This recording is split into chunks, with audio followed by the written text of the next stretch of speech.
General Motors cerrará su ensambladora de autos en Ecuador. Su decisión dejará sin empleo a 300 personas y afectará a 5.500 trabajos indirectos. Televistazo explica qué es el bombardeo o sembrado de nubes, técnica que, según reveló el ministro Roberto Luque, se está aplicando en el país para provocar lluvias en las zonas de Mazar y Paute. Ecuador pedirá a Estados Unidos el reparto de activos para recuperar parte de los bienes mal habidos del excontralor Carlos Polit. Un helicóptero de la aviación del ejército se estrelló en medio de la selva en Pastaza y los rescatistas buscan a sus 8 pasajeros. El puente sobre el río Lelia está en funcionamiento desde la tarde de ayer y se restableció el tránsito por la vía Loax-Santo Domingo. 2 agentes de tránsito de Quito que recibieron un soborno de $80 fueron sentenciados a pagar una multa de $5.500 y a 6 años de prisión. Las bebidas azucaradas, los cigarrillos y los licores se encarecerán por una sentencia judicial que aumenta el impuesto a los consumos especiales, ICE. Televistazo explora los rincones mágicos y las riquezas lacustres, la flora y la fauna que rodean el volcán Cotopaxi. Un velero de Países Bajos que da la vuelta al mundo para recrear la ruta de Charles Darwin llegó a las Islas Galápagos, donde el científico desarrolló su teoría de las especies.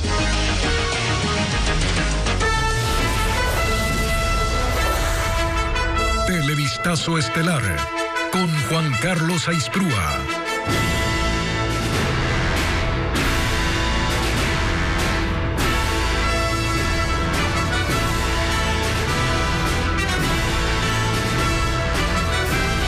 ¿Qué tal, amigos? Bienvenidos a esta emisión de noticias este viernes 26 de abril en Televistazo Estelar. Empezamos.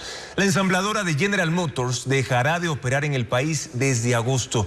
Esto afecta a toda la cadena productiva de autopartes que concentra 5.500 empleos. Informa Adriana Bermeo. General Motors dejará de ensamblar vehículos en el país desde agosto de este año. Sus operaciones también cesaron en Colombia a partir de hoy. La compañía estadounidense informó que las plantas ensambladoras de ambos países están subutilizadas. GMOBB en Quito opera al 13% de su capacidad instalada. Esta decisión es parte de la transición hacia un modelo de compañías nacionales de comercialización de vehículos y servicio postventa para así respaldar el lanzamiento de vehículos de nueva generación, incluido un portafolio de clase mundial. Los vehículos Chevrolet seguirán a la venta en el país, pero importados desde Brasil, Estados Unidos y China. En Ecuador, la planta General Motors cuenta con 300 personas que perderán su empleo. La empresa ha puesto a su disposición, según dijeron a Televistazo, un programa de asesoría para encontrar un nuevo trabajo. El cese de operaciones de la ensambladora afecta a la cadena productiva de autopartes en el país, de la que dependen 5.500 personas, según datos de la Cámara Automotriz Ecuatoriana. General Motors representa el 51% del ensamblaje total del país. En el 2023 se ensamblaron 21.789 vehículos, 11.142 Chevrolets, y los otros 10.647 se repartieron entre Ciauto, Aimesa y Neo Hyundai. Por ley, todo automotor ensamblado en el país debe incorporar el 19% de autopartes hechas aquí: llantas, baterías, radios, chasis, baldes de camionetas, vidrios y otros. Hay 50 empresas autopartistas, la mitad venden a Chevrolet. Las empresas autopartistas, que son las que generan la base industrial, al perder, digamos, una empresa ancla tan importante como General Motors, la base industrial se trastoca y por lo tanto los niveles de competitividad de esas autopartes empiezan a tener problemas y a afectar a toda la cadena productiva. La Cámara Automotriz Ecuatoriana ha pedido una reunión urgente con el gobierno para analizar medidas que puedan sostener a la industria de autopartes cuando se concrete el cese de operaciones de la ensambladora de General Motors. Una sentencia aumentará los precios de las bebidas azucaradas, cigarrillos, licor y otros productos, porque incrementará el impuesto a los consumos especiales, el ICE. Luis Alfredo Zúñiga con la explicación. El beneficio tributario que desde enero del 2023 recibían productos como bebidas azucaradas, cigarrillos, cervezas, otras bebidas alcohólicas, fundas plásticas y armas quedó sin efecto y en consecuencia subirán sus precios. Esto ocurrió tras el fallo de una sala de la Corte de Justicia de Pichincha que aceptó un recurso de apelación del colectivo ciudadano Todos por la Vida y derogó el decreto 645 firmado por el expresidente Guillermo Lasso. En aquel documento se redujo la tarifa del impuesto a los consumos especiales ICE en al menos 20 bienes. Por ejemplo, en tabacos y cigarrillos electrónicos se redujo a un 50%, armas de fuego al 30%. Lo mismo pasó con tarifas fijas. La de bebidas azucaradas quedó en 18 centavos por cada 100 gramos de azúcar añadida. Cigarrillos, 16 centavos por unidad. Bebidas alcohólicas, en $10 por litro de alcohol puro. Cerveza industrial, $13.08 y $1.50 en cerveza artesanal. Además, para fundas plásticas, se estableció en 8 centavos. Todo esto quedó sin vigencia. El colectivo ciudadano argumentó que la reducción de impuestos a estos productos iba en contra de la inclusión de políticas públicas que contribuyan al buen vivir de la población ecuatoriana. La Corte lo ratificó y determinó que el decreto fue emitido sin criterio técnico. Pero entonces, ¿cuáles serán los nuevos precios? Esto quedará en manos de la Presidencia de la República, el Ministerio de Salud, el Servicio de Rentas Internas y el Servicio Nacional de Aduanas, que deberán conformar una mesa técnica con organismos internacionales y organizaciones sociales para analizar la imposición de impuestos saludables al consumo de productos nocivos para la salud humana y aquellos que atentan contra el ambiente sano y la seguridad integral, según lo indica el fallo judicial.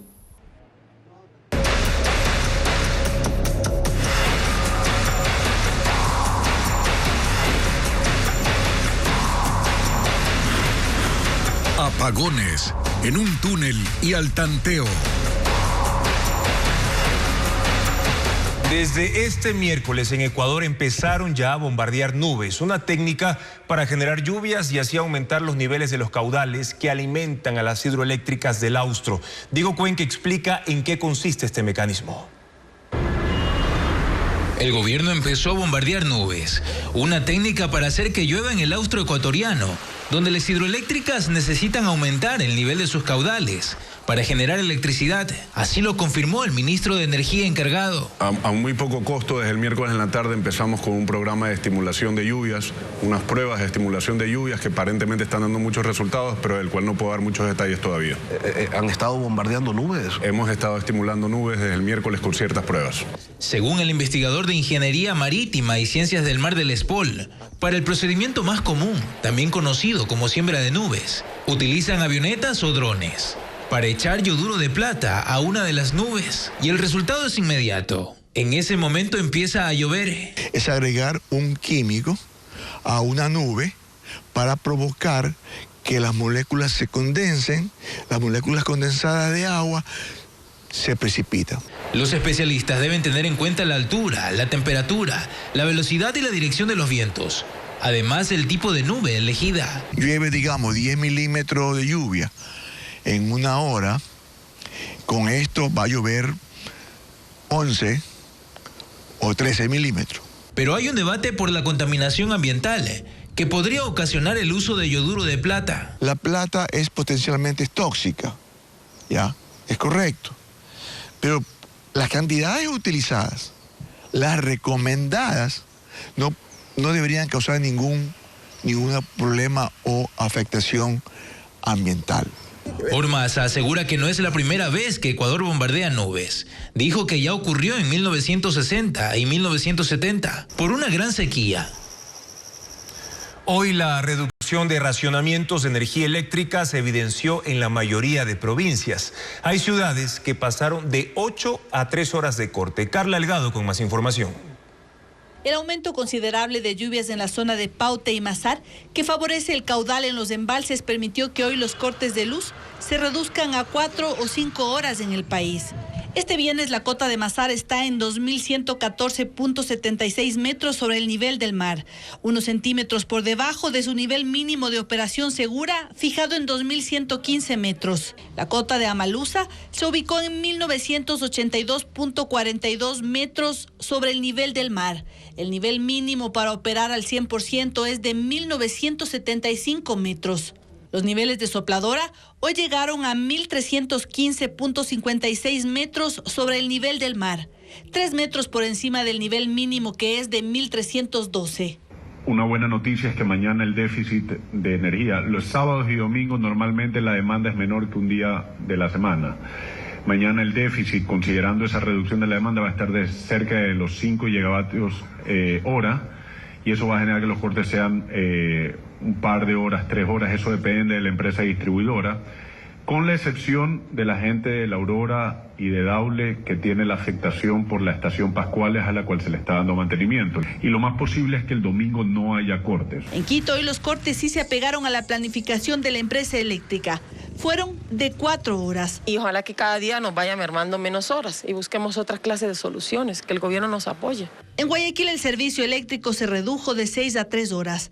El ministro aseguró que la meta es estandarizar los cronogramas a partir de la próxima semana y explicó que una de las razones de los cambios constantes de los apagones es porque el SENACE programa los horarios de acuerdo a los déficits diarios de la demanda de energía y de las empresas distribuidoras. Ecuador enviará una solicitud de reparto internacional de activos a Estados Unidos. El objetivo es recuperar parte de los bienes de Carlos Polit en ese país. El excontralor debe pagar $40.4 millones a Ecuador por una sentencia de los sobornos de Odebrecht. Fabiola Santana con los detalles. 3 días después de que el excontralor Carlos Polit fue declarado culpable de lavado de dinero en Estados Unidos, el Ecuador dio a conocer su interés de recuperar parte de sus bienes en ese país. Este viernes, la Procuraduría General del Estado comunicó que coordina acciones con las entidades pertinentes para que Ecuador pueda remitir oficialmente la solicitud de reparto internacional de activos al Departamento de Justicia en Washington. La decisión fue tomada una vez que la Procuraduría ha verificado que existe la opción de solicitar al gobierno de Estados Unidos el reparto internacional basado en la cooperación internacional. De esta manera, la institución busca cobrar $40.4 millones impuestos a Polit como reparación integral al Estado, luego de que la Corte Nacional de Justicia lo sentenció en 2018 por concusión, tras comprobar que recibió sobornos de Odebrecht. Para este proceso, la entidad, que es el abogado del Estado ecuatoriano, contrató un estudio jurídico internacional y especializado en recuperación de activos, que analizarán más escenarios jurídicos para llegar a los bienes del excontralor, tras los cuales también tiene interés Estados Unidos luego de la sentencia del martes. En Quito, ciudadanos y organizaciones sociales marcharon para respaldar a la fiscal general del Estado, Diana Salazar, en medio de los casos que investigue las amenazas que recibe. Patricio Díaz estuvo en la concentración. La convocatoria fue en la Universidad Central. Colectivos ciudadanos y organizaciones sociales se reunieron a partir de las 9:30 de la mañana. Desde ahí marcharon por las avenidas Pérez Guerrero y Patria, con banderas del Ecuador, camisetas y pancartas para mostrar su respaldo a la labor de la fiscal Diana Salazar. Estos colectivos han realizado acciones de apoyo en sus provincias las anteriores semanas. Esta vez decidieron unificar sus esfuerzos en Quito. Desde Esmeraldas llegaron con bailes y marimbas. La Amazonía estuvo presente con sus trajes tradicionales. Y así, de otras partes del país. Conforme se acercaban al edificio de la Fiscalía, se pudo ver cómo copaban el ancho y largo de gran parte de la avenida. Con escobas decían barrer la corrupción. Cuando llegaron a la Juan Leomera, donde tiene su despacho la fiscal, se detuvieron y en coro le gritaron su respaldo frente a las investigaciones de corrupción que ella lidera. De ahí tomaron hacia la Asamblea Nacional. El objetivo era claro: rechazar el juicio político que se realizará contra Salazar. Porque es un llamado de atención, si quieren una advertencia a la Asamblea de que no se metan con la fiscal, porque la fiscal está haciendo un trabajo en defensa de los recursos y de la legalidad del pueblo ecuatoriano. Igualmente se detuvieron en la Asamblea por unos minutos. y regresaron luego por la avenida 10 de agosto nuevamente hacia la fiscalía. Diana Salazar, en su cuenta de Twitter, agradeció estas muestras de apoyo. No encuentro las palabras correctas para abrazar a cada una de las personas que me han brindado su respaldo todo este tiempo. Dios les recompense por esta muestra de cariño. Yo responderé siempre con mi trabajo. Los colectivos y ciudadanos que se han ido incorporando a estas marchas de apoyo dijeron que se mantendrán vigilantes y continuarán sus muestras de respaldo a la fiscal Salazar. Aumentan a 27 los fallecidos por dengue en el país, ya 23.000 contagios confirmados. Las provincias más afectadas son Manabí, Los Ríos y también Santo Domingo de los Áchilas, como reporta Vanessa Robles. Las 3 últimas muertes por dengue ocurrieron en Santo Domingo de los Áchilas. Una adolescente de 16 años y otras 2 personas que fueron derivadas de Esmeraldas. Según el Ministerio de Salud, el repunte de casos se concentra en parroquias urbanas como Bombolí, Saracay y Santo Domingo, pero también en el Cantón La Concordia. El Instituto Nacional de Investigación en Salud Pública, INSPI, confirmó que los 4 tipos de dengue ya circulan en el país y por ello los contagios han aumentado. Hasta marzo eran 17.043 y ahora ya suman 23.345. Las provincias más afectadas son las de la costa. Manabí con 3.785 casos, Los Ríos con 3.193, Santo Domingo de los Áchilas con 2.898, El Oro con 2.804 y Guayas con 2.470 enfermos. Las muertes pasaron de 18 a 27 en un mes a escala nacional. Se concentran principalmente en Los Ríos, 6, Guayas, 6, El Oro, 4 y Sucumbíos, 3 fallecidos. El ministerio ha desplegado brigadas de control de vectores y personal para la toma de muestras gratuitas. Los especialistas recomiendan eliminar objetos con agua estancada porque pueden convertirse en criaderos de mosquitos.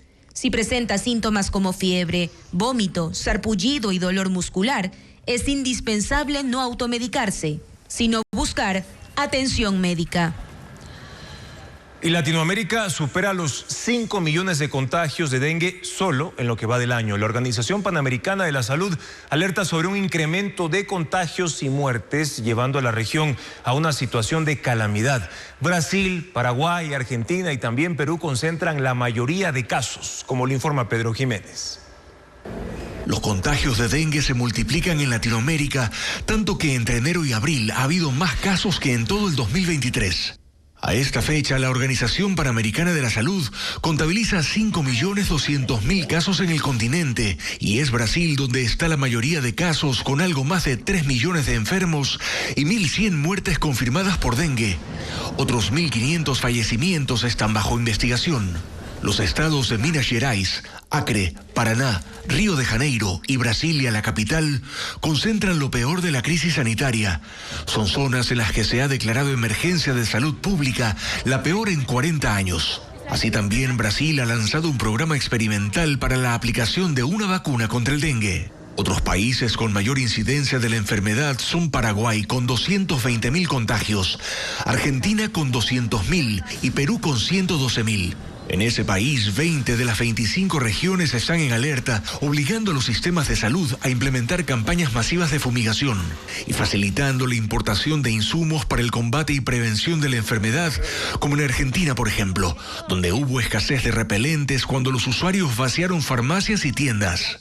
El incremento de casos está atribuido al calor, fenómenos meteorológicos extremos, aumento poblacional e insuficiencia de sistemas de agua potable y saneamiento que incrementan los criaderos de mosquitos. Y si bien hasta ahora es la región del sur la más afectada, será el hemisferio norte el que vea un aumento de contagios por dengue a medida que aumenten las temperaturas con la llegada del verano. Venecia cobra desde esta semana un impuesto a los turistas para aliviar el exceso de visitantes. Una de las principales razones es que colapsan sus estrechas calles peatonales y canales, afectando a quienes viven ahí. El tributo lo pagarán solo quienes vayan a pasar el día y no quienes se hospeden por más tiempo. Con más de 30 millones de visitantes por año, Venecia es una de las ciudades más turísticas del mundo, ubicada en una laguna en la costa norte del mar Adriático en el norte de Italia. Por años ha intentado controlar o reducir el turismo de masas, incluidos los cruceros, y esta semana activó un programa de prueba para intentar disminuir el flujo de visitantes en los días de mayor concurrencia. Son por ahora 29 fechas, de aquí hasta finales de julio, cuando se evaluará el impacto de la medida.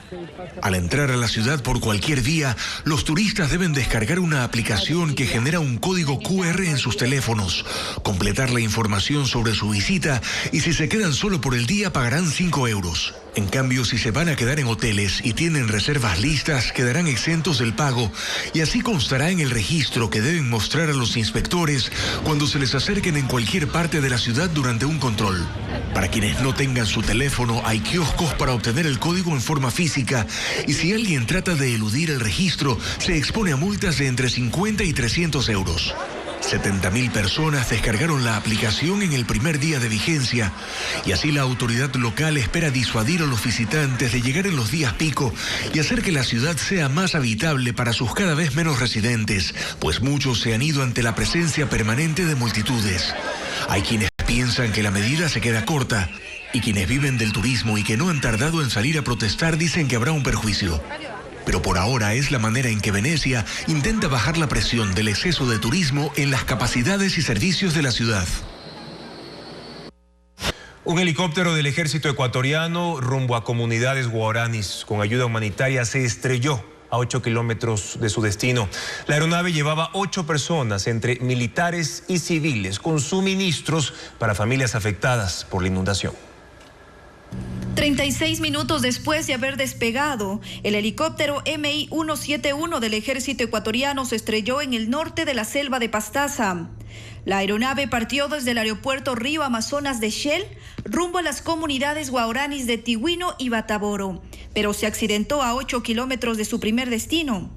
8 personas estaban a bordo: el mayor Andrés Sierra, piloto; el teniente Jaime Cordones, copiloto; 3 técnicos de vuelo, el cabo primero Pablo Montes de Oca, los sargentos Leonardo Gutiérrez y Pablo Morales. Además, 3 civiles: Katia Aragón, técnica de la Secretaría de Gestión de Riesgos; Diego Ima, teniente político de la parroquia Curaray; y Eric Reyes, funcionario de la prefectura de Pastaza. Ellos habían salido con la misión de entregar kits de ayuda humanitaria a 50 familias damnificadas por el desbordamiento del río Bataboro. Mediante un comunicado, el ejército ecuatoriano indicó que 2 helicópteros localizaron la aeronave accidentada a las 14:20 de esta tarde. La búsqueda de los pasajeros continúa. No se ha confirmado si hay fallecidos. Después de 56 días se reanudó el tránsito en la vía Loax-Santo Domingo. Se repuso el puente del río Lelia. Francisco Garcés informa que de todas formas el paso vehicular está siendo controlado. Cerca de las 5 de la tarde de este jueves, los vehículos pudieron pasar por el nuevo puente sobre el río Lelia en el sector de Ayuriquín. Tras 56 días de cierre, la vía Loax-Santo Domingo se abrió nuevamente al tránsito. El puente Delta colocado es de acero y tiene 54 metros de largo. Reemplaza al viejo que se dio ante la crecida del río del 1 de marzo.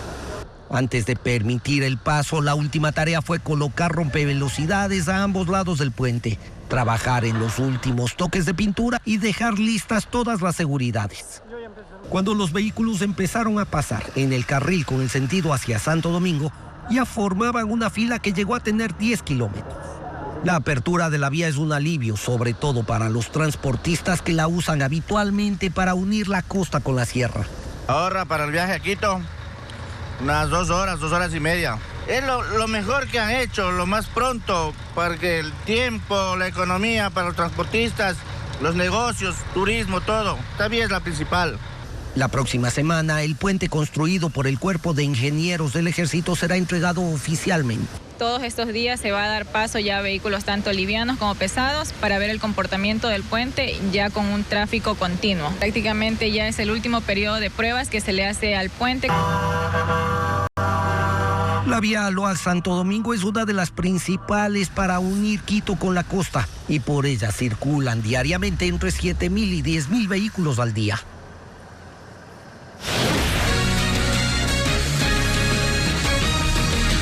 Agentes de tránsito que recibieron $80 de coima fueron sentenciados a 6 años y 4 meses de prisión. Además deben pagar $5.500. Diego Puente con más detalles. Un agente y un fiscalizador de la Agencia Metropolitana de Tránsito de Quito fueron sentenciados a 6 años y 4 meses de cárcel. La Fiscalía de Pichincha los acusó de recibir una coima de $80 para agilizar la liberación de un carro de los patios de retención. Los hechos ocurrieron el 18 de abril del año pasado y la sentencia se dio a conocer esta mañana. Se indica que los agentes pidieron $100 a un conductor que incumplió el pico y placa. Para liberar el vehículo esa noche le exigieron la coima.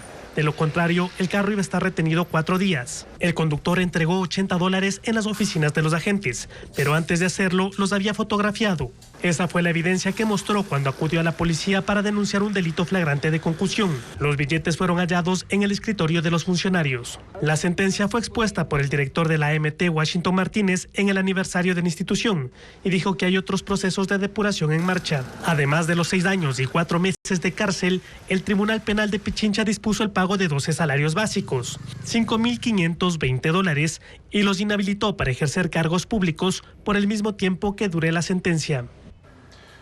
La justicia de Argentina resolverá la situación del expresidente de las empresas públicas de Ecuador, Hernán Luque, pedido en extradición para que responda en el caso Encuentro. Jacqueline Rodas informa que su juicio será en mayo. Avanzan los trámites para conseguir la extradición de 2 procesados del caso Encuentro que están prófugos. Hernán Luque, quien fue presidente de la empresa coordinadora de empresas públicas en el gobierno de Guillermo Lasso, enfrentará su audiencia ante la justicia de Argentina, donde fue detenido el 8 de febrero. La Cancillería argentina informó a su par en Ecuador que el juzgado criminal número 5 de Buenos Aires fijó el juicio de extradición de Luque para el martes 14 de mayo de 2024. Ahí se decidirá si lo envían a Ecuador para que responda en el proceso penal por delincuencia organizada que se sigue en su contra y de otros 9 implicados, entre ellos Danilo Carrera y Leonardo Cortázar. La Fiscalía los acusa de conformar una estructura criminal que manejó contratos en el sector eléctrico. Uno de los líderes fue Rubén Cherres, asesinado hace un año. Leonardo Cortázar también está prófugo. En febrero, cuando le formularon cargos, su defensa informó que está en Panamá. Esta semana, la oficina de Interpol de ese país notificó a Ecuador sobre la posibilidad de detenerlo. El jefe nacional de Interpol informó al respecto al juez anticorrupción y crimen organizado Renan Andrade, quien lleva el caso Encuentro, y solicita la orden de detención con fines de extradición de Cortázar Arcos Héctor Leonardo. La instrucción fiscal de este caso terminó. En los próximos días se fijará la audiencia preparatoria de juicio, donde la Fiscalía expondrá su dictamen acusatorio y pedirá que el caso suba a un tribunal para que sean condenados. Asciende a 392 el número de cadáveres encontrados en las fosas comunes del hospital Al-Nasser en el sur de Gaza. Voluntarios afirman que aún hay 200 desaparecidos, como lo informa Ileana Suárez. Equipos de defensa civil y familiares de cientos de desaparecidos continúan en los terrenos del Hospital Al-Nasser, el segundo más grande de la Franja de Gaza. Hasta el momento contabilizan 392 cuerpos recuperados de 3 fosas comunes ubicadas alrededor de la morgue y cerca del centro de diálisis. Al lugar han llegado con retroexcavadoras para sacar los cadáveres y trasladarlos a una explanada para intentar identificarlos. Según las autoridades palestinas, varios de los cuerpos presentan signos de tortura e incluso creen que fueron enterrados vivos. Además, hay menores de edad. Sin embargo, medios extranjeros reportan que en esas fosas yacían los restos de las víctimas de los combates y que sus familiares les llevaron a ese lugar en enero en forma provisional. Pero también creen que muchos fueron desenterrados por personal israelí para someterlos a pruebas de ADN y saber si entre ellos había rehenes que estuvieron en poder de Hamás. Otros reportes señalan que una situación similar se vive en el Hospital Al-Shifa y sus alrededores, donde también hay fosas comunes.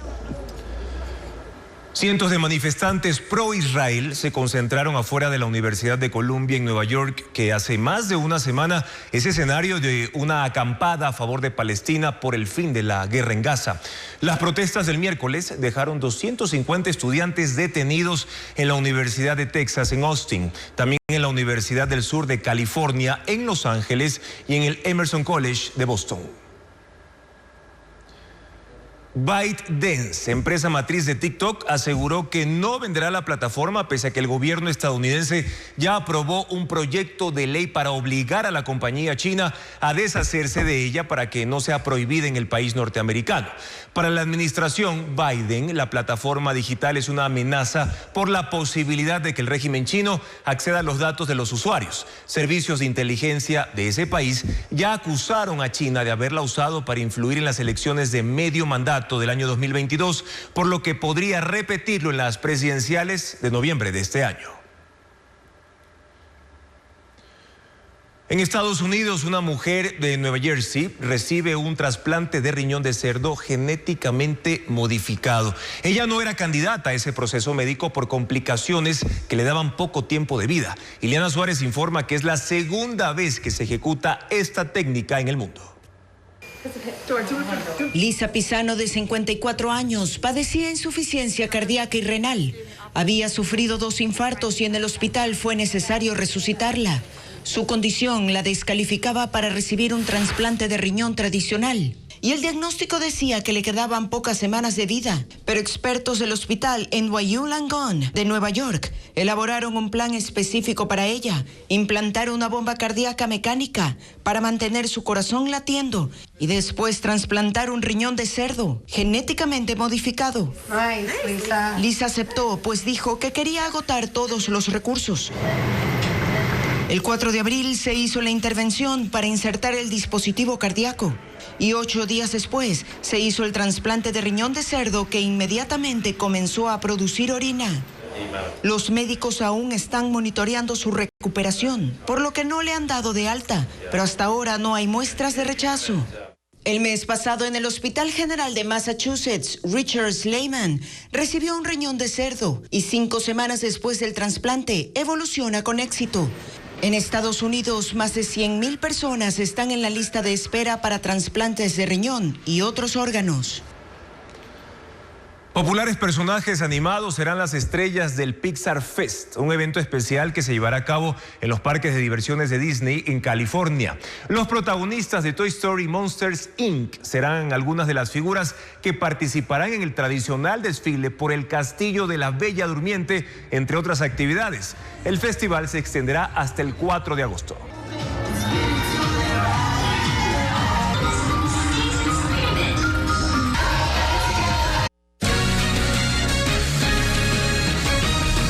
Un adolescente de 17 años fue linchado por supuestamente robar la producción de aguacates de una hacienda en Carchi.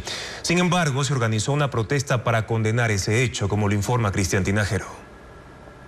12 horas después del linchamiento de un adolescente de 17 años en el Cantón Bolívar, provincia de Carchi, un grupo de comuneros del sector Caldera, de donde era oriundo el menor, cerró la vía Piquiucho-Caldera-San Rafael y quemó llantas durante 3 horas frente a medio centenar de policías y militares que acudió a tratar de controlar la protesta la tarde de este jueves.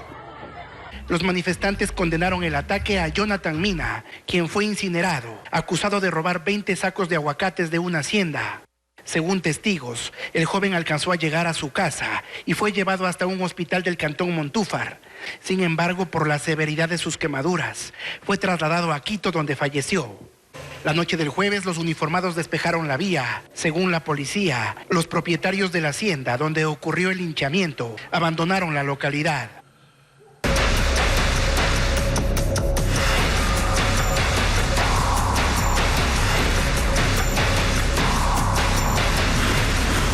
Apagones en un túnel y al tanteo. Usuarios de Guayaquil y cantones cercanos denuncian un elevado cobro en sus planillas de luz. Los afectados reclaman en las agencias y también en la Defensoría del Pueblo. Por su parte, el ministro de Energía encargado, Roberto Luque, lo atribuye a un mayor consumo por la ola de calor. Informa Luis Alfredo Zúñiga. Un cobro excesivo en sus planillas de luz. Ese es el reclamo con el que a diario llegan cientos de usuarios a las instalaciones de la Corporación Nacional de Electricidad CENEL en Guayaquil. Melba Santiesteban es una de ellas. Son $90 casi $100. Cuando yo pagaba 40 y que así que he usado los aires, yo no los utilizo. Los casos no solo son en Guayaquil, en cantones cercanos como Daule se repiten, pero también en Santo Domingo de los Áchilas. Gloria Quijo aseguró que sus valores se triplicaron. El mes anterior me salió de $147 y de eso estoy aquí. Me hice un convenio de pago para ver si se puedo pagar. La Defensoría del Pueblo tiene 183 denuncias por incremento en valores de planillas en la provincia del Guayas. Y de esas, 49 son de abril. El ministro de Energía, Roberto Luque, ratificó el jueves que la mayoría de reclamos son en la costa. Los usuarios esperaban conocer cómo se iba a devolver el 50% del cobro de planillas, como lo anunció el presidente. Sin embargo, están pagando más. Los cortes de luz provocan que se interrumpan o suspendan las audiencias vía telemática. Ocurrió, de hecho, esta mañana en la audiencia de habeas corpus de Wilman Terán, preso en la cárcel La Roca. Informa Jacqueline Rodas. Los apagones están afectando las audiencias. No todos los juzgados cuentan con generadores de energía y el Consejo de la Judicatura ha dispuesto que las diligencias se reprogramen según los horarios de corte en cada provincia, pero no tiene control sobre el lugar desde el que se conectan los sujetos procesales a las audiencias telemáticas. Esta mañana, por ejemplo, se dio la audiencia del expresidente del Consejo de la Judicatura, Wilman Terán, quien mediante un habeas corpus pidió que lo regresen a la cárcel 4 de Quito. Él se conectó desde la cárcel de La Roca, pero antes de las 10 de la mañana se perdió su señal. La funcionaria del SNAI explicó que se cortó el internet por un apagón. Esos son temas ya que a nivel nacional, como tenemos conocimiento de los cortes energéticos, tenemos y les estoy pidiendo que se conecten por medio de un dispositivo móvil, de un celular, pero existen inhibidores dentro del Centro de Privación de Libertad, entonces los celulares no tienen señal. Estamos frente a un caso fortuito. Vamos a suspender momentáneamente esta diligencia. El personal de la cárcel de La Roca tardó más de 1 hora en encontrar la forma de que Wilman Terán se vuelva a conectar. La diligencia se reinstaló y los jueces decidieron negarle el habeas corpus. Adrián Rojas, ponente del tribunal, anunció el fallo rápidamente porque a las 2 de la tarde estaba previsto otro corte de luz. Ecuavisa consultó a jueces provinciales y de primera instancia y ellos confirmaron que enfrentan problemas similares desde que empezaron los apagones. La Judicatura aplica un plan de contingencia para proveer de combustible las dependencias que tienen generador de energía y también dispuso jornadas extendidas para que los funcionarios judiciales puedan cumplir con las audiencias mientras hay luz. Desde la entidad indicaron que es potestad de cada juez suspender o posponer las diligencias telemáticas cuando sean interrumpidas por los cortes. El gobierno espera que el primer desembolso del Fondo Monetario Internacional llegue a mediados de mayo. Aún no se ha aprobado el cronograma, pero se prevén envíos trimestrales. La mayoría llegará en este año y servirá principalmente para pago de deudas. Luisa María Heredia con el informe. Para la primera quincena de mayo, el gobierno espera el primer desembolso del acuerdo al que llegó con el Fondo Monetario Internacional por $4.000 millones. Aunque todavía el directorio del organismo no ha aprobado el cronograma de entrega del crédito, se estima que habrá 3 envíos por año y que el monto más significativo llegará durante el 2024. Así, el Ministerio de Finanzas espera recibir hasta noviembre al menos $1.839 millones. En el 2025, 792 millones. En el 2026, 732 millones. Y en el 2027, 594 millones. Los montos exactos solo se conocerán cuando se firme el acuerdo. Pero ¿a dónde irán esos recursos? En buena parte al mismo multilateral con que el país tiene una deuda de $4.444 millones por vencimientos o amortizaciones. En 2024, Ecuador debe pagarle al FMI solo una parte del capital de la deuda, que son 842 millones. Con el nuevo acuerdo, eso se reduciría a menos de la mitad. Para el 2025, lo previsto eran 1.189 millones de capital. Para el 2026, 1.169 millones también de capital y para 2027 cerca de 1.244 millones de capital y parte de los intereses. Pero todo esto está entre lo que se logró renegociar. La idea es que queden entre 1.000 y 2.000 millones del crédito para la libre disponibilidad, lo que quiere decir que el gobierno de Daniel Noboa podrá decidir en qué se gastarán. Por ahora, solo el ministro de Energía y Minas encargado, Roberto Luque, se ha pronunciado. Señaló que la inyección de los multilaterales podría ayudar a financiar las contrataciones para superar la crisis eléctrica. Lo cierto es que el Estado tiene una abultada cuenta de atrasos. Hasta que el dinero del FMI llegue, cuenta únicamente con un crédito de $800 millones que le entregará la Corporación Andina de Fomento. El movimiento Construye asume su derrota luego de que el gobierno lo acusara de incluir la pregunta sobre el trabajo por horas en la consulta popular, que no recibió el respaldo ciudadano. La organización se mantiene en su rol de opositor al correísmo y también del oficialismo, al que acusa de intentar desaparecerlo de la papeleta electoral de 2025. Más detalles con Luisa María Heredia.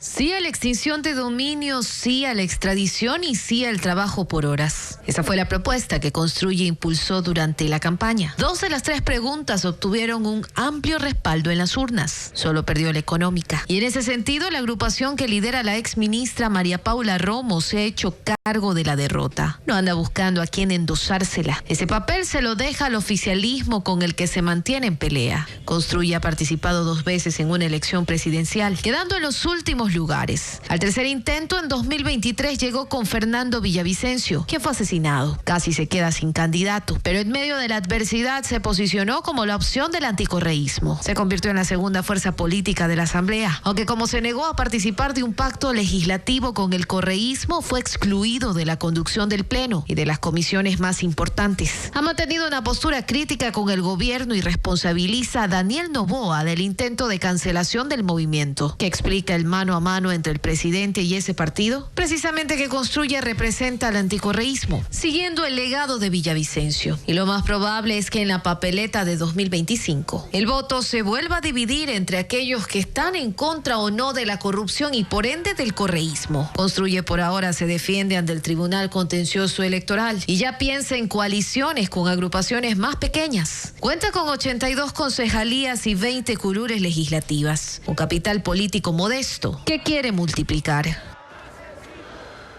Y Pachacutic, al igual que otras organizaciones, instó a la población a votar por el no en las 11 preguntas de la consulta popular. Pero, ¿por qué ese movimiento decidió desconectarse de las mayoritarias aspiraciones ciudadanas en materia de seguridad?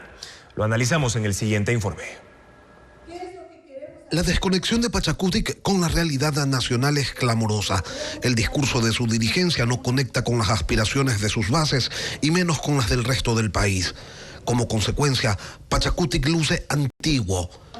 Lo que alguna vez fue el ideario del movimiento ha sido reemplazado por la visión del presidente de la CONAIE, y eso, la verdad es que no ayuda. Los hechos relatan que desde que la CONAIE se hizo con la coordinación de Pachacutic, electoralmente se achicaron. Leónidas Giza es antisistema. El comunismo indoamericano es su norte o su sur. Lo cierto es que mientras más se difunde su posición, Pachacutic reduce su presencia e impacto en la esfera donde se toman las decisiones. Cuando el país está rechazando el narcotráfico, cuando busca cómo castigarlo económicamente, cómo dotar de nuevas herramientas al Estado para que luche contra la delincuencia, Leónidas Giza decide pararse en la orilla del frente. Se trata de una desconexión programática que responde a sus propias convicciones. Su visión de país difiere de la que tiene la mayoría de la gente y él lo sabe. Por eso le corre a cualquier participación electoral abierta que pudiera romper la burbuja que blinda su postura. El 11 veces no terminó reforzando el aislamiento de Pachacutic, y eso implica que se refuerza la tesis indigenista que hoy predomina en el movimiento, la visión endógena que se opone al Fondo Monetario, que rechaza los tratados de libre comercio, y esa dinámica tiene un costo. El reafirmar esa visión los achica. Atrás quedaron los esfuerzos de Pachacutic para ser lo más amplios posible y abrirse hacia todos los sectores. 5 días después de la consulta popular y referéndum, el escrutinio terminó en las 24 provincias. Valeria Navarro con el seguimiento de este proceso, que en algunos cantones había tomado más tiempo. Las 24 provincias del país ya tienen el 100% de actas escrutadas. La Junta Provincial de Manabí resolvió que no se repetirán las elecciones en los recintos San José Tripa de Pollo y San Antonio del Tigre Pata de Mula, en el cantón Flavio Alfaro, donde 241 personas no votaron por las inundaciones del pasado domingo. Lo que resta es que el Consejo Nacional Electoral haga un recuento de las actas con novedades. 473 paquetes de los 610 de las 3 circunscripciones del exterior ya están en el país. Europa, Oceanía y Asia tienen 336 actas con novedades, Canadá y Estados Unidos 188, Latinoamérica, el Caribe y África 9. La presidenta del Consejo Nacional Electoral, Diana Tamaín, estima que el proceso concluya la primera semana de mayo para emitir resultados oficiales. Las Fuerzas Armadas tienen el control de la cárcel de Esmeraldas, que fue catalogada como una de las más violentas del país. Más de 100 efectivos fuertemente armados permanecen dentro con más de 1.500 presos. Francisco Garcés recorrió esa prisión. 1.525 presos están en la cárcel de Esmeraldas bajo el control de las Fuerzas Armadas. Los militares, todos armados, están en cada rincón y vigilan las 24 horas a los reclusos que pasan la mayor parte del día encerrados en los pabellones. La seguridad empieza en el exterior. Un vehículo blindado hace 4 rondas al día. Investigan cualquier movimiento sospechoso en la maleza y las casas de los alrededores. Uniformados a pie siguen al vehículo. Al ingreso hay 2 filtros. El primero, militar, que registra a cada persona que llega. Este procedimiento lo repite 10 metros después la policía en un segundo filtro. Hasta llegar al patio hay que cruzar 3 puertas. En cada una hay un uniformado con las llaves en mano. Hasta el 14 de enero, cuando se produjo la intervención militar, los presos controlaban esas puertas. Todo el paisaje ha cambiado. De las paredes desaparecieron las pinturas alusivas a los grupos delincuenciales. En su lugar hay murales de paisajes y mensajes religiosos. Todo luce limpio y ordenado. Pero aún las paredes están agujereadas. Eran los escondites de armas, drogas y otros artículos ilícitos. El centro operativo del crimen organizado terminó aquí en Esmeraldas, con el control total de la cárcel. Aquí estaba manejada solo por un grupo de unos 30 o 40 líderes o falsos líderes terroristas que tenían bajo presión a todos los presos. Identificar a esos líderes que controlaban el centro y eliminar sus privilegios fue uno de los objetivos de los militares. Esta es la celda que ocupaba uno de los caporales de aquí de la cárcel de Esmeraldas. Aquí se sentía seguro y según las autoridades desde aquí administraba todo el negocio de expendio de artículos ilícitos dentro de la prisión. Tenía incluso una celda contigua para él, todas las comodidades. Todo esto ha sido ya nuevamente integrado a la prisión de Esmeraldas y él ya paga su sentencia en la cárcel de La Roca. Al menos 6 celdas como esas ocupaban los denominados caporales. Desde ahí daban órdenes hacia afuera mientras convirtieron a la cárcel en un negocio.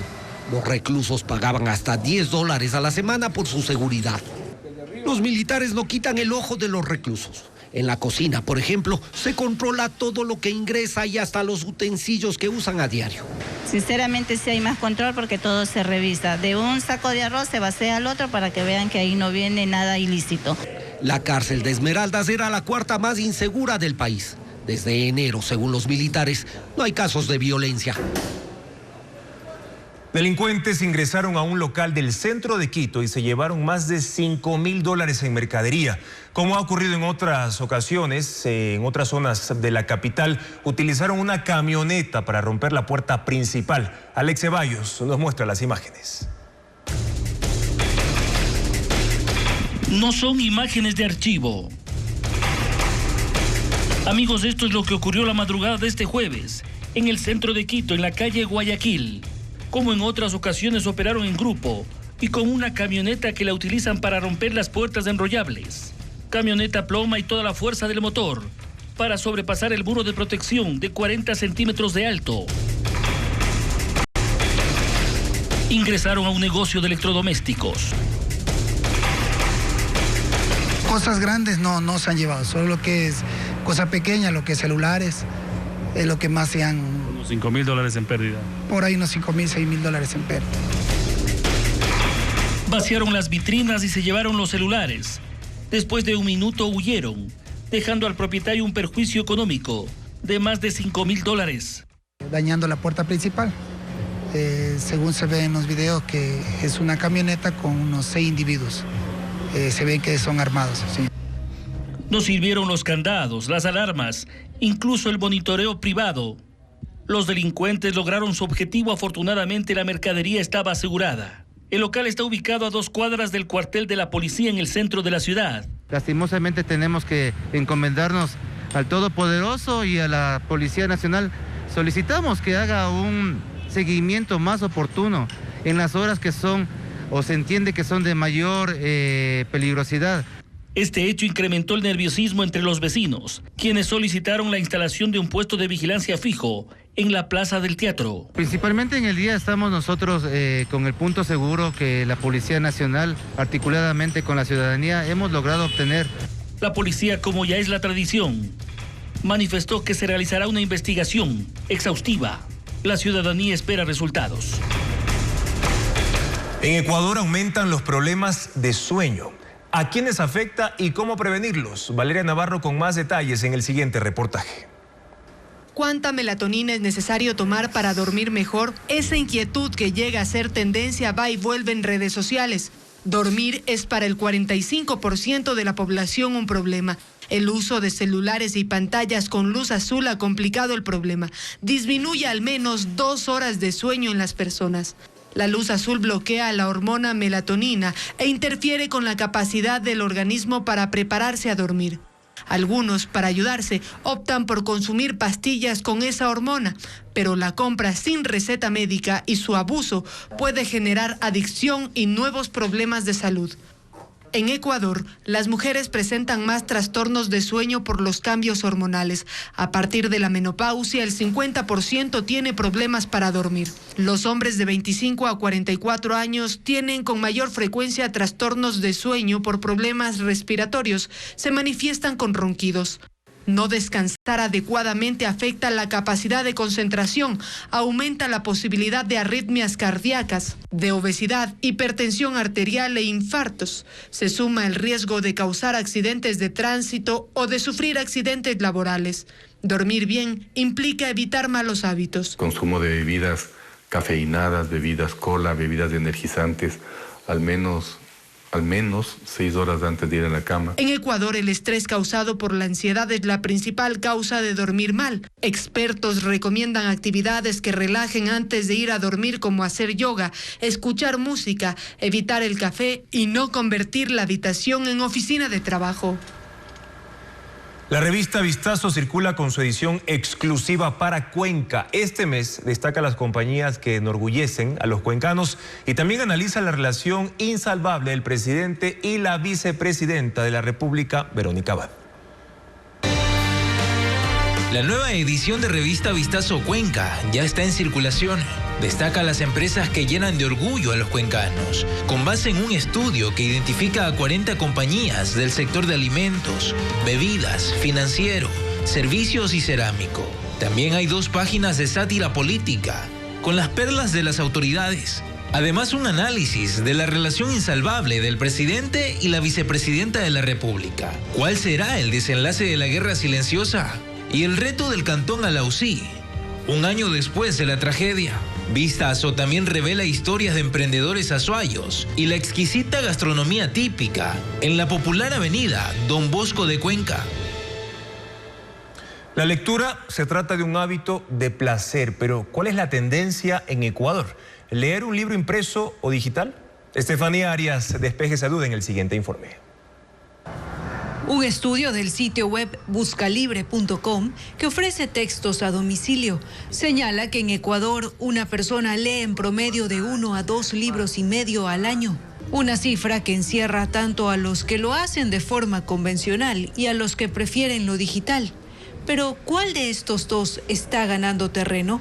Para escritores y editoriales del país, los digitales ganaron espacio durante la pandemia, pero eso no significó que los impresos hayan desaparecido. Creo que los jóvenes en su mayoría optan por los ebooks, pero también se complementan porque parte de su pensum, hablemos así en los colegios, es leer libros físicos, entonces se hace un mix. En eso coincide la escritora ecuatoriana Mónica Barea. Afirma que incluso hay algo en particular que ha permitido que estos textos no mueran con el tiempo. Yo creo que si las mamás se dan el tiempo de sentarse con sus hijos a leer cuando son así, bebitos chiquitos, les hacen que se familiaricen con el libro, que lo toquen, que lo huelan, que lo sientan, van a ser lectores. Además, agrega de que no todos los hogares en el Ecuador tienen acceso al Internet y según el último censo del INEC, solo el 45,5% de la población usa dispositivos tecnológicos o cuentan con este servicio. La lectura nos sirve para aprender, obviamente, para no ser tan brutos, obviamente. De aquí el por qué estos continúan vigentes y se siguen creando espacios literarios, porque la lectura se trata de un hábito de placer, sea impreso o digital, es una cuestión de preferencia, mientras el fin sea ese, leer. Lanzamientos de libros, conciertos de jazz y danza contemporánea son algunos de los eventos próximos en Quito, Guayaquil y Cuenca. Estefanía Arias con la agenda cultural para este fin de semana.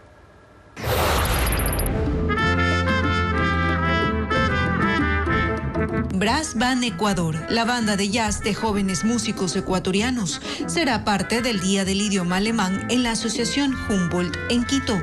El evento comenzará a las 11 de la mañana. El Teatro Pumapungo en Cuenca será escenario para el concierto Ecuador Canta y Encanta. El show será el sábado 27 a las 20 horas.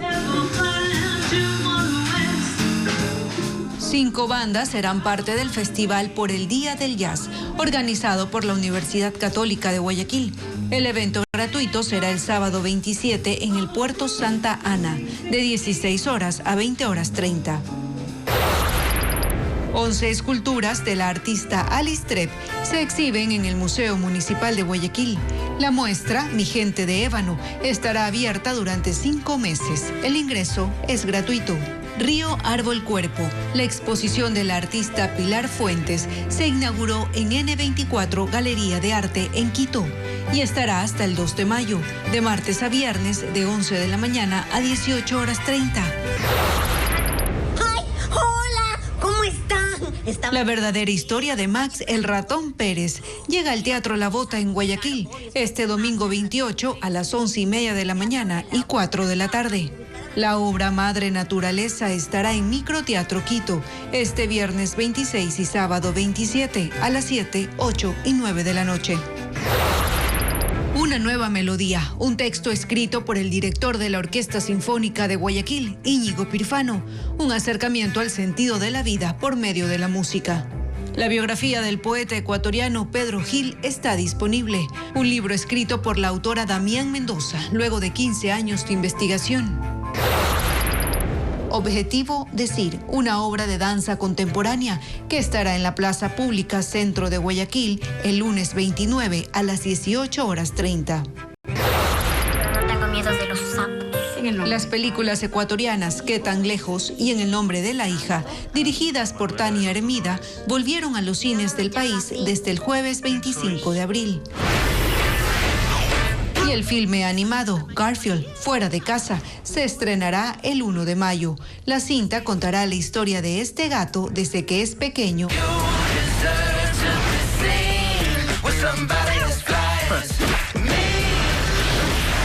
Una analista política estará a cargo de la estrategia de comunicación del gobierno. Se trata de Irene Vélez, con experiencia en esa cartera de Estado desde el año 2021. Fabiola Santana con su perfil. El gobierno escogió a una analista política para reemplazar a Roberto Izurieta en la Secretaría de Comunicación, que también dirige los medios públicos.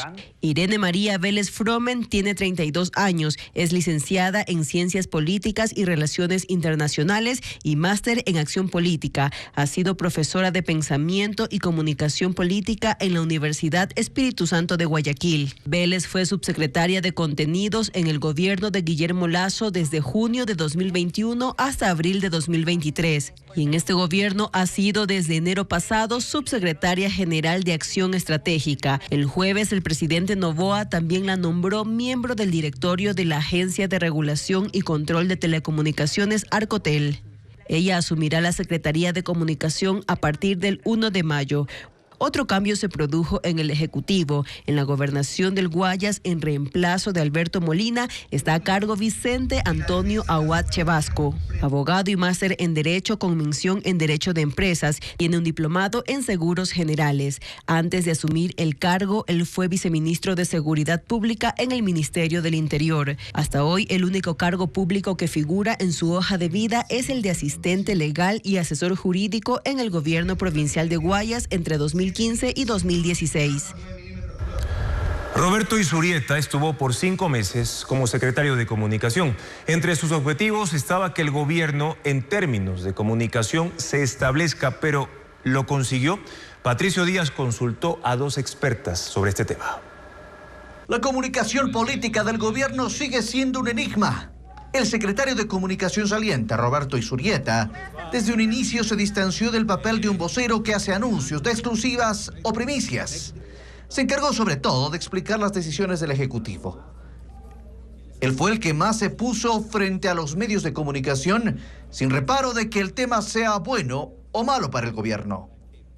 Carolina Ávila y Sofía Guerrero, expertas en el área de comunicación política, dicen que esa fue una de las claves de su labor, algo que su reemplazo tendrá que llenar. Porque organizaba el relato público. Cuando él salía a una entrevista, era capaz de poner los temas puntuales en los cuales el gobierno tenía que enfocarse. En cuanto a la comunicación del gobierno durante este tiempo, ha sido fiel a la personalidad del presidente. De pocas palabras, no tradicional. Sus ruedas de prensa son espacios de declaración sin preguntas o emite comunicados. Lo que vemos hoy son respuestas reactivas. ¿Qué significa esto? ¿Sucede algo? Sí, tenemos que apagar este incendio. Entonces, ¿cuál es el mensaje? Si no hay un discurso, no hay un mensaje, no hay una política, estrategia comunicacional sigue todavía flotando. Mantiene el enfoque en redes sociales pensando en que su público son los jóvenes, como lo fue en campaña. Pero gobierna para todos. Tiene 17 millones de ecuatorianos que necesitamos saber qué pasa. Necesitamos saber a dónde vamos. No porque estamos en redes sociales, automáticamente asumimos que el resto de la ciudadanía entiende y conoce lo que, en este caso, el mandatario está diciendo. Que no todo puede ser resuelto a partir de un post de redes o a partir de un video en TikTok. Las 2 analistas coinciden en que se espera un giro en la comunicación gubernamental con la nueva secretaria. Irene Vélez entrará en funciones desde mayo. Un barco neerlandés que recrea la expedición científica de Charles Darwin llegó a Galápagos. El proyecto Darwin 200 busca formar a jóvenes ambientalistas a bordo. Sarah Darwin, de hecho, tataranieta del explorador, es parte de la iniciativa. Veamos. Cerca de 200 años después de que Charles Darwin hiciera su histórico viaje por el mundo, el velero neerlandés Oosterschelde, que recrea su ruta, llegó a Ecuador. El barco zarpó desde Plymouth, Inglaterra, el 14 de agosto de 2023. Desde entonces ha recorrido puertos de España, la costa africana e islas del Atlántico. Llegó hasta Brasil y se dirigió al sur por Argentina, cruzó el estrecho de Magallanes y subió por Chile y Perú hasta que finalmente arribó a las Islas Galápagos, consideradas el laboratorio natural que inspiró a Darwin para publicar su teoría de la evolución de las especies. La misión esta vez no es solo observar, es formar futuros ambientalistas de varias partes del mundo en un proyecto denominado Darwin 200. A lo largo de su recorrido, 200 jóvenes de entre 18 y 25 años tendrán la oportunidad de estudiar, aprender e involucrarse en desafíos para la conservación de especies, plantas y ecosistemas, junto a organizaciones y especialistas locales. La tripulación pasará 3 semanas en Ecuador con estudiantes de España, Perú, Brasil, Estados Unidos, Reino Unido, Países Bajos e India. A ellos se les suma Sarah Darwin, la tataranieta del científico británico y botánica de profesión.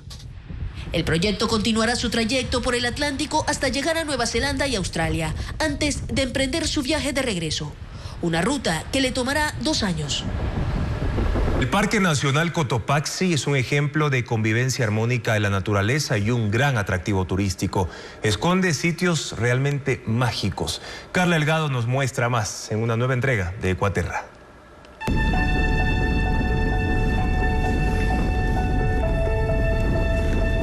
El Parque Nacional Cotopaxi es conocido por su majestuoso volcán. está a 45 kilómetros de Quito.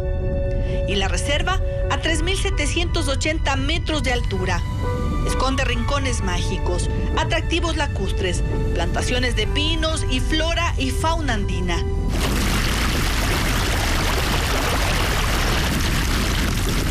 El agua de los manantiales nace de los deshielos y recorre subterráneamente unos 5 kilómetros. Los manantiales están escondidos entre promontorios cubiertos por el tapiz dorado del páramo, que se aprecia más desde el aire. Este vertiente se une con las dos que están a sus alrededores y se conforma lo que es la acequia San José, la cual es de vital importancia para las comunidades de Pedregal y otros sectores aledaños para el sistema de riego. En 33.393 hectáreas el parque alberga lagunas, las del Cajas, la del Limpio Pungo, la laguna de Santo Domingo, que está en la parte oriental del volcán. Es un cuerpo de agua gélida y oscura rodeada de pajonales y coloridas chuquiraguas. También está el cacho de venado, musgo, líquenes, el sisal, una de las 170 especies de plantas que crecen en esta reserva. También hay árboles de polilepis, romerillo y lo más vistoso, la paja de páramo. La laguna de Limpio Pungo es el espejo del Cotopaxi gracias a sus aguas cristalinas. Las lagunas son refugios de aves. Hay 14.000 especies, como esta gaviota andina, este curiquingue y esta perdiz de páramo. También se ven lechuzas, halcones, el cóndor andino o colibríes de sangre caliente conocido como estrella de los Andes. Desde la laguna se observan las huellas dejadas por las antiguas erupciones volcánicas que dieron lugar a este cuerpo de agua. El espacio abierto favorece el libre desplazamiento de animales como el oso de anteojos, el puma.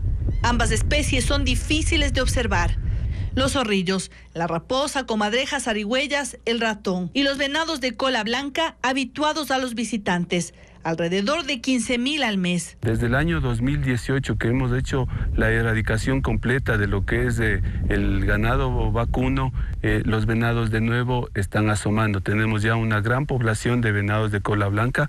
Hemos identificado más o menos unos 130 venados en el área protegida. Los caballos silvestres sorprenden. Se desplazan por manadas en 5 zonas. Una en los manantiales donde se alimentan de rebrotes de vegetación de páramo. Son alrededor de 600, un número manejable para el ecosistema de la reserva.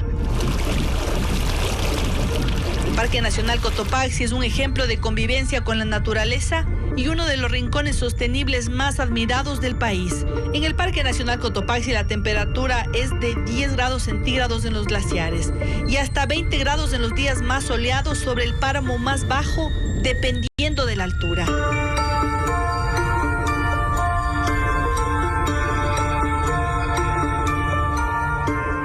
Está previsto que para mañana el tiempo de los cortes de energía se reduzca. Las instituciones del sector eléctrico ya comenzaron a publicar los horarios para los apagones de este sábado, mientras que el domingo 28 de abril, según el ministro de Energía encargado, Roberto Luque, se espera que no haya cortes a escala nacional. Más información sobre la crisis de energía eléctrica en ecuavisa.com. Noticias verificadas siempre con el sello de Televistazo. Gracias por su sintonía, amigos. Buenas noches y buen fin de semana.